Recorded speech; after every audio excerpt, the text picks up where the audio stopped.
ma töötasin 2 aastat Havannas, Kuubal Euroopa Liidu delegatsioonis ja töötasin poliitikaosakonnas. See, et mind saadeti noore professionaalina Genfi, oli suur üllatus. Bosniasse 2 aastaks 2017 kuni 2019. Minu ülesanne oli siis just katta ja olla teadlik selliste teemade kohta, nagu on seda humanitaarteemad, ränne ja pagulasteemad.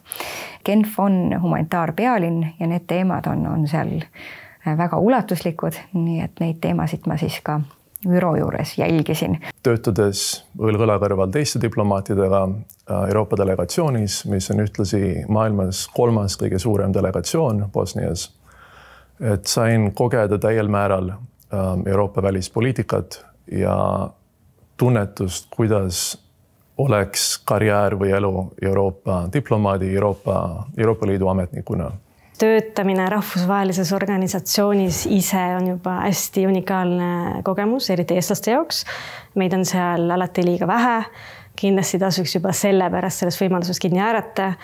Palju Euroopa välispoliitikast toimub problemaatilistes piirkondades, mis on Euroopale tähtsad. Siin suunataksegi ressursse. Euroopal on suur soov aidata kohti, kus on palju probleeme. Et kindlasti tuleb kasuks konkreetne töö rahvusvahelisete suhete valdkonnas, eriti hea, kui on olnud mingisugunegi kokkupuude Euroopa Liiduga, Euroopa Liidu teemadega. Ja seda peab kindlasti oma seal motivatsioonikirjas ja avalduses ka välja tooma. Samuti soovitan kandideerides, seal saab valida need piirkonnad, kuhu minna tahetakse.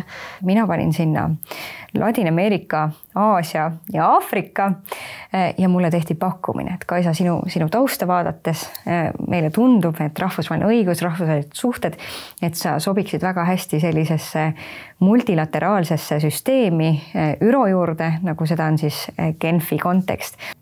Ja kasutasin antud kogemusi, et liituda Euroopa välismissioonidega, kriisimissioonidega ja suundusin Ukrainasse, kus ma olin Euroopa Liidu nõuandemissioonil Ukrainas, Mariupoli harukontoris Ida-Ukrainas, 10 kilomeetrit siis konflikti joonest enne aastat 2022.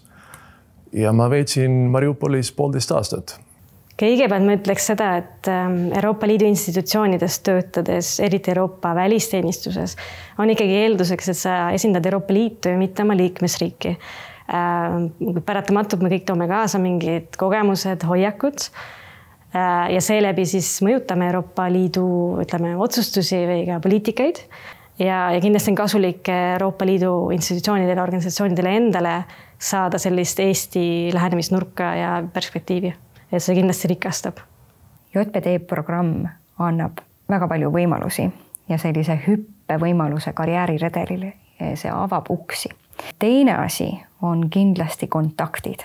Ja kolmandaks kindlasti see teadmine, et JPD programm on omaette kui ülikooli kursus, et see annab väga laialdase ja laiapõhjalise teadmise nii Euroopa Liidu toimimisest, Euroopa Liidu delegatsioonide toimimisest kui ka nendest konkreetsetest teemadest ja teemavaldkondadest, millega sa tegeled.